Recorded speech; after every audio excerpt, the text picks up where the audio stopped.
नमस्कार, राम राम, जय श्री राम, जय सिया राम। दोस्तों, क्या आपने कभी सोचा है जब स्वयं भगवान विष्णु प्रभु श्री राम के रूप में पृथ्वी पर अवतरित हुए तो उन्होंने भगवान शिव की आराधना क्यों की?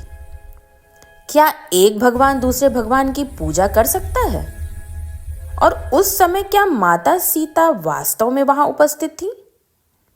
आज हम जानेंगे वो रहस्य जो रामायण के दो अलग रूपों में छिपा है, एक इतिहास में और एक आध्यात्म में। लंका का युद्ध निकट था।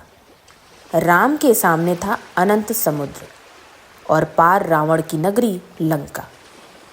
वानर सेना तैयार थी, लेकिन समुद्र शांत था, मानो रास्ता देने से इनकार कर रहा हो। श्री राम ने 3 दिन तक समुद्र देव की आराधना की, पर कोई उत्तर नहीं मिला। तब प्रभु ने क्रोध में अपना धनुष उठाया और तभी समुद्रदेव प्रकट हुए। समुद्रदेव ने कहा, प्रभु, मैं आपका भक्त हूँ, पर धर्म से बंधा हूँ। आपकी विजय तभी संभव है जब आप स्वयं महादेव की आराधना करें। प्रभु ने कहा, विजय धर्म से होगी और धर्म की शक्ति शिव में निहित है।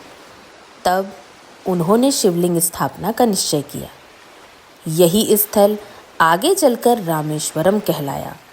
यहाँ एक बड़ा प्रश्न उठता है, जब राम लंका के युद्ध की तैयारी कर रहे थे तो माता सीता तो रावण के बंदी गृह में थी, तो फिर क्या वास्तव में सीता वहां थी जब रेत से शिवलिंग बनाया गया?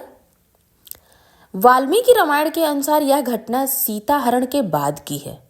राम और लक्ष्मण वानर सेना के साथ समुद्र किनारे पहुंचे थे, इसलिए उस समय सीता देह रूप में वहां उपस्थित नहीं थी।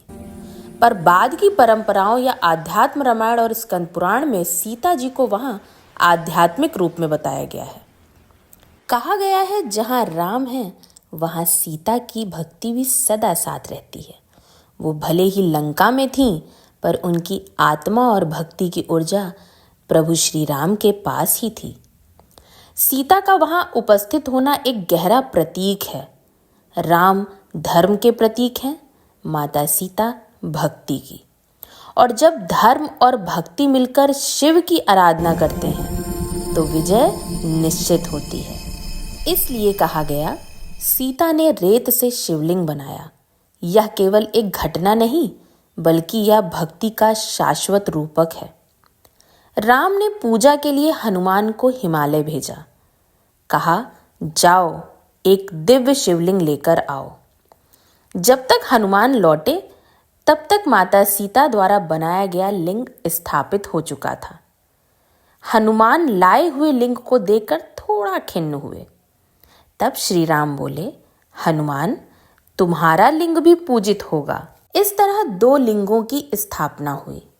सीता द्वारा बनाया गया रामलिंगम और हनुमान द्वारा लाया गया हनुमेश्वर लिंग। जब श्री राम ने शिवलिंग की पूजा की तब स्वयं भगवान शिव प्रकट हुए और बोले, राम, तुम वही विष्णु हो जिनकी मैं आराधना करता हूँ। आज मैं तुम्हें विजय का वर देता हूँ। राम ने नम्रता से कहा, प्रभु, मैं आपका सेवक हूँ, आपके बिना धर्म अधूरा है। तब शिव बोले, यह स्थल अब रामेश्वरम कहलाएगा, क्योंकि यहाँ राम ने ईश्वर की पूजा की। और वहीं से शुरू हुआ राम सेतु का निर्माण। समुद्र शांत हुआ, पत्थर तैरने लगे और इतिहास ने देखा कैसे भक्ति, धर्म और ज्ञान एक साथ खड़े हो गए।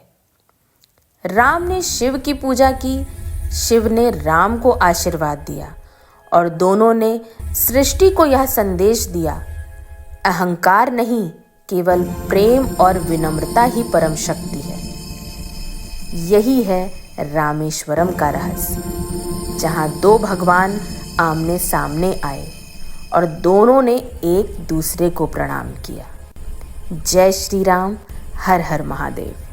तो दोस्तों, छोटी कहानी बड़ा ज्ञान में आज की कहानी का ज्ञान था कि प्रेम और भक्ति की शक्ति से किया गया कार्य कभी विफल नहीं होगा।